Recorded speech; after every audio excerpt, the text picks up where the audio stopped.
নমস্কাৰ ছাত্ৰ-ছাত্ৰীসকল। আজি মই নৱমমান শ্ৰেণীৰ তোমালোকৰ পাঠ্যপুথিৰ বি হাইফৰ অন্তৰ্গত দ্য লেক আইল অফ ইনিস্ফ্ৰি নামৰ কবিতাটি আলোচনা কৰিব ওলাইছোঁ। ইয়াতে এই কবিতাটি তোমালোকৰ ৰচনা কৰিছে William Butler Yeats. William Butler Yeats নামৰ কবিজনাই এই কবিতাটি ৰচনা কৰিছে। এতিয়া উইলিয়াম বাটলাৰ ইটছ কবিতাটি আমি পঢ়াৰ আগতে কবিৰ বিষয়ে আমি জানি ল'ব লাগিব। গতিকে উইলিয়াম বাটলাৰ ইটছ হৈছে এজন আইৰিছ কবি, এজন আয়াৰলেণ্ডৰ বিখ্যাত কবি, আয়াৰলেণ্ডৰ বাসিন্দা আছিল তেখেত উইলিয়াম বাটলাৰ ইটছ। তেখেতে এই ধুনীয়া কবিতাটি তোমালোকৰ পাঠ্যপুথিৰ অন্তৰ্গত দ্য লেক আইল অফ ইনিস্ফ্ৰি এই কবিতাটি তেখেতে ৰচনা কৰিছে। এতিয়া কবিতাটিত কি দিয়া আছে ইয়াতে তোমালোকে দেখিবলৈ পাইছা। কবিতাটিৰ প্ৰথম ষ্টাঞ্জা যিটো 4 শাৰীৰ ষ্টাঞ্জা, এই 4 লাইনৰ ষ্টাঞ্জাটো মই ইয়াতে লিখি থৈ দিছোঁ। প্ৰথম ষ্টাঞ্জাটো আমি প্ৰথমতে আলোচনা কৰিম। গতিকে গোটেই কবিতাটি ইমান ধুনীয়া কবিতা এটি। কবিতাটি আমি পঢ়াৰ আগতে কবিজনাই কবিতাটি কি অৱস্থাত লিখিছিল সেই বিষয়ে আমি জনাটো উচিত। গতিকে তাত এটা আমি সৰুকৈ চিত্ৰ এটা অংকন কৰা আছে, তোমালোকে দেখিছাই। বাৰু যি নহওক, কবিতাটিৰ নামটো আমি মাতিছোঁ আৰু নামটোৰ অৰ্থটো তোমালোকে বুজি পাব লাগিব। কবিতাটিৰ নামটো হৈছে দ্য লেক আইল অফ ইনিস্ফ্ৰি। লেক আইল অফ ইনিস্ফ্ৰি, লেক মানে তোমালোকে জানা, লেক মানে হৈছে হ্ৰদ, লেক মানে হ্ৰদ। লেক আইল, আইলটো আইলেণ্ডৰ শ্বৰ্ট ফৰ্ম। আইলেণ্ড মানে হৈছে দ্বীপ আৰু ইনিস্ফ্ৰি ঠাইখনৰ নাম, দ্বীপটিৰ নাম। গতিকে ইনিস্ফ্ৰি নামৰ সেই দ্বীপটোৰ বিষয়ে কবিয়ে ইয়াতে উল্লেখ কৰিছে। এতিয়া কবিয়ে সেই ইনিস্ফ্ৰি নামৰ দ্বীপটোৰ বিষয়ে কিয় উল্লেখ কৰিলে? কাৰণ কবি যেতিয়া শিশুকাল, যেতিয়া কবি শিশু আছিল, ল'ৰালি কাল, তেখেতৰ ল'ৰালি কালটো তেখেতে ইনিস্ফ্ৰি নামৰ এটি দ্বীপ, যেনেকৈ আমাৰ মাজুলী এটা দ্বীপ, অসমৰ উমানন্দ এটা দ্বীপ, ঠিক তেনেকৈ ইনিস্ফ্ৰি এটা দ্বীপৰ নাম, খুব ধুনীয়া দ্বীপ, আয়াৰলেণ্ডৰ এটা দ্বীপৰ নাম। তেখেতে ল'ৰালি কালত সেই ইনিস্ফ্ৰি নামৰ দ্বীপটিত তেওঁৰ ল'ৰালি কিছু সময় কটাইছিল আৰু তেওঁ সেই দ্বীপটোত ইমান শান্তিপ্ৰিয় দ্বীপ আছিল। তেখেতে দ্বীপটোত থাকি তেওঁৰ যিখিনি অনুভৱ, খুব আনন্দদায়ক অনুভৱ। আৰু যেতিয়া তেওঁ ডাঙৰ হ'ল, তেওঁৰ বয়স বাঢ়িল, তেতিয়া তেওঁৰ সেই আকৌ পুনৰ ইনিস্ফ্ৰি দ্বীপত যাবলৈ তেওঁৰ ইচ্ছা জাগিল। গতিকে সেই যেতিয়া তেওঁৰ ইচ্ছাটো জাগিল আৰু সেই সময়তে তেওঁ এই কবিতাটি লিখিছে। এতিয়া আমি প্ৰথম ষ্টাঞ্জা, যি কবিতাটিৰ প্ৰথম ষ্টাঞ্জাটো আমি লাইন বাই লাইন তোমালোকৰ আগত অসমীয়া ভাঙনি কৰি দিবৰ কাৰণে চেষ্টা কৰিম। ইয়াতে তোমালোকে চাই যাবা, I will arise and go now and go to Innisfree and a small cabin built there of clay and wattles made. 9 bean rows will I have there, a hive for the honeybee, and live alone in the bee loud glade. এতিয়া কবিয়ে প্ৰথম ষ্টাঞ্জাটোত কি কৈছে? কৈছে যে আই will arise. Arise মানে হৈছে সাৰ পোৱা। এৰাইজ মানে সাৰ পোৱা।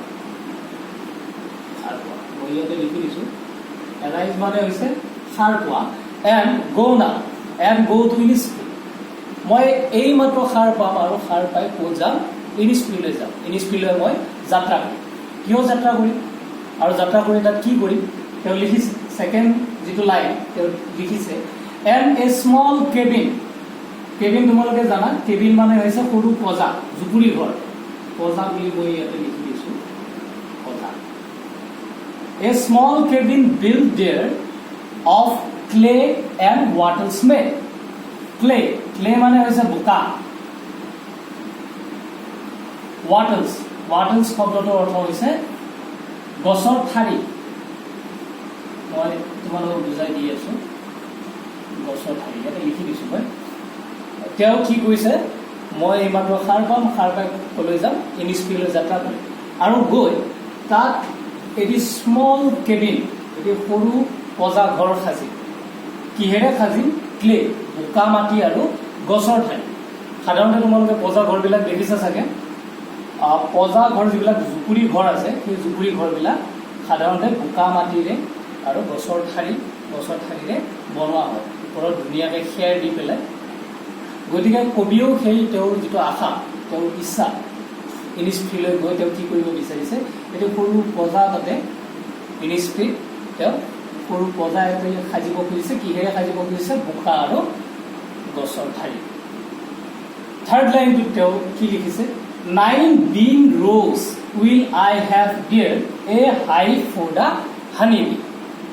এটা বিন এবিধ পাচলি, তোমালোকে বিন পাচলি তো দেখিছাই।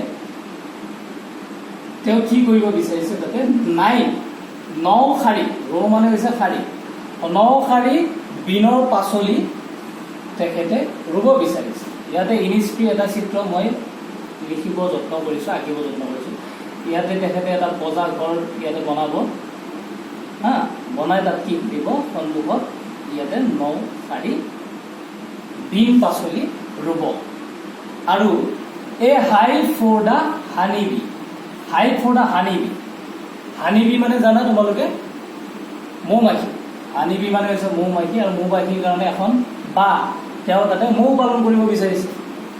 ইনিছফ্ৰীলৈ গৈ তেওঁ বোকা আৰু গছৰ ঠাইৰে এটা পজা সাজিব, আৰু লগতে কি কৰিব, তেওঁ তাতে ইনিছফ্ৰীত যিহেতু অকলে থাকিব, শান্তিপ্ৰিয় ঠাই, তাত কি কৰিব, তেওঁ খাবৰ বাবে, জীৱন যাপন কৰিবৰ বাবে 9 শাৰী বিনৰ পাচলি লগাব।